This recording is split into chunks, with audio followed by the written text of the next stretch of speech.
En el IBM Business Connect 2013 tuvimos la oportunidad de estar presentes en las charlas Soluciones para el área de finanzas, riesgo, normativa y consolidación financiera a cargo de Alan Skolnick,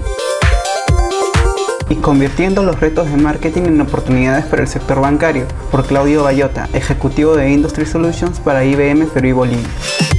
En la primera se tocó el tema del manejo de riesgos y la manera en que las soluciones Algorithmics y OpenPages trabajan conjuntamente para este fin. Además, pudimos apreciar que, gracias al motor predictivo de SPSS, se puede abarcar de manera más amplia el factor riesgo que puede representar un cliente y así poder llegar a una mejor decisión para el otorgamiento de crédito.